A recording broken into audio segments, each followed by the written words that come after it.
Армысыздар, құрметті қазақ елі. Менің аты жөнім Нүсіп Арайлым Жасұланқызы.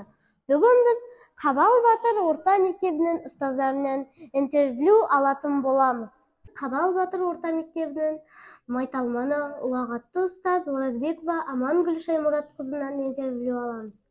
Қош келдіңіз, Оразбекова Амангүл Шаймұратқызы. Сәлеметсің бе, Арайлым? Сіздің осы жұмысқа келуіңізге не түрткі болды? Менің осы жұмысқа келуіме бастауыш сыныпта сабақ берген менің апайым, Әзипа апай деген апай бар еді. Сенің де бастауыштағы апайың Анар Қуанышқызы ғой. Сол сияқты менің Әзипа деген апайым ұстаздық мамандықты таңдауыма үлкен әсер етті.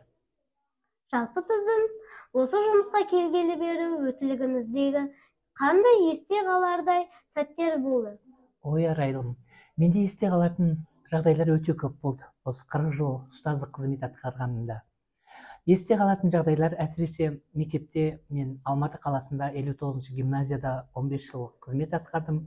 Сол жердегі оқушыларым 2009 жылы алтын белгіден бір балы жетпей қалып, оқушымен бірге Астана қаласына барып, қазақ тілден сол тестта кеткен қателіктерді түзеп, министрмен кездесу болды. Ол кезде білім және ғылым министрі Түймебаев деген кісі болатын.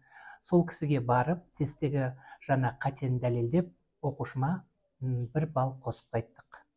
Ол оқушы алтын белгісін алды. Қазір үлкен бір қызметте жұмыс істеп жатыр, шетелге барып оқып келді. Мінекей бұл менің білімімнің, өзімнің жетістігім деп соған. Ал жарайды, Амангүл Шаймұратқызы. Сіздің осындай қызықтыңызға рахмет. Арайлым, саған да рахмет. Сен сондай қызықты сұрақтар қойдың. Сізге алдағы шығармашылық табыс тілеймін. Әр шәкіртке сіңірген еңбегіңіз әрқашанда ақтала берсін. Тамаша, саған да сәлем. Ал міне, құрметті көрермендер, біздің Амангүл Шаймұратқызымен сұхбатымыз аяқталды. Қош сау болыңыздар.